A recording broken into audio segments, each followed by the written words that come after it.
face on domestic violence, raises awareness of the issue, and helps us spot the warning signs of someone who may need our help. Well, the event tonight is the premiere of the video, a national PBS documentary called Telling Amy's Story. It's about a young woman, Amy McGee Holman, who was unfortunately murdered in 2001. Well, Amy was a Verizon employee. So she was part of the Verizon family. That's one reason why we care.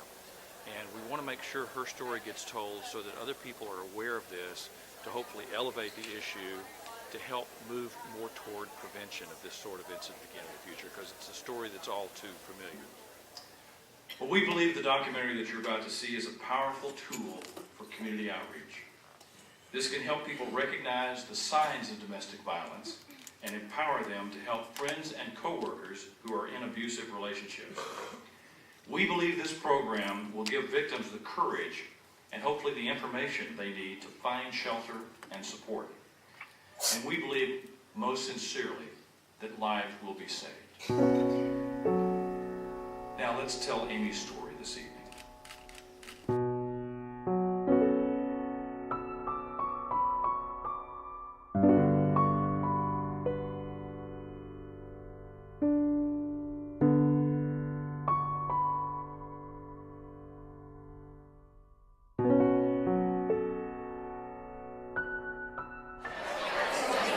I was incredibly moved by that story. It was something that I'm aware goes on, but to see it told in that way and with all those factual details and to hear from actual law enforcement people and her coworkers, it put a whole different spin on a problem that you hear about every day. The film was actually a result of a project that we started geared for law enforcement. The original effort was this group of people who sat around the table, and at that table were 3 law enforcement entities. It was myself and another patrol officer and then a lieutenant that was also at that table. And when we heard that story, we kind of looked at each other and went, boy, if the officers heard this, I wouldn't get any more of those questions about, well, why doesn't she just leave, or how many times do I have to go back to this house?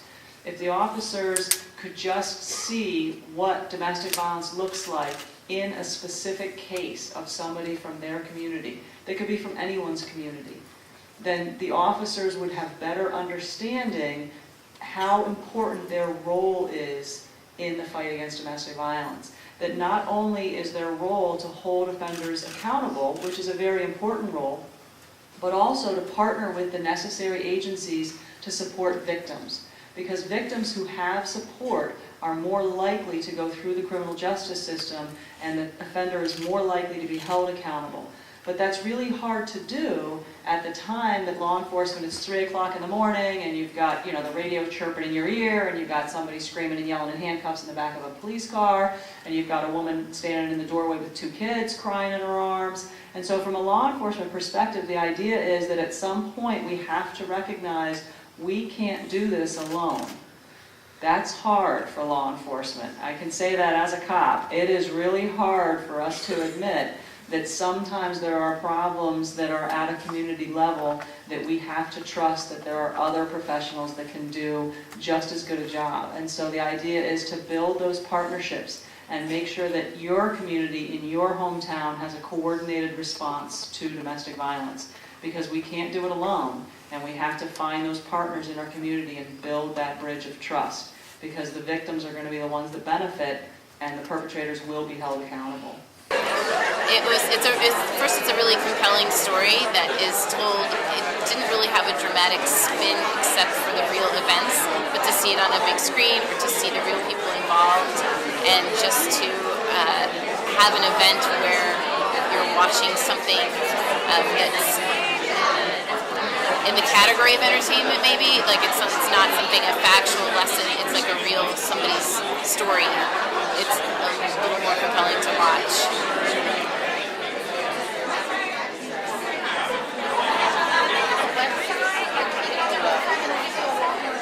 Just on this panel, you've got victim services, prosecution, law enforcement, and the business community.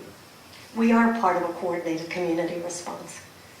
But if you'll follow this analogy, you'll see that there are gaps in between us. Those are the gaps that our victims fall through. Those are also the same gaps that perpetrators use and maintain to be able to inflict harm on their victims.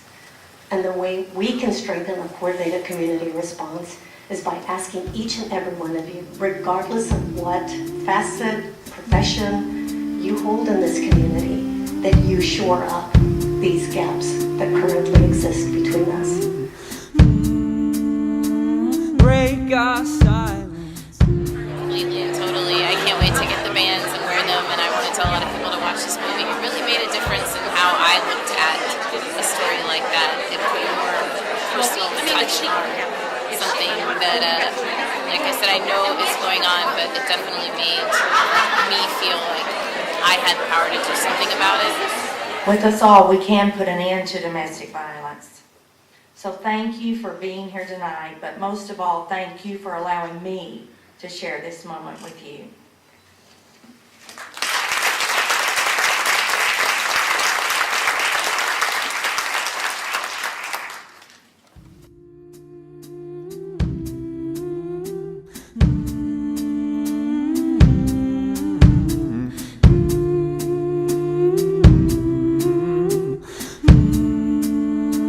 Break our silence.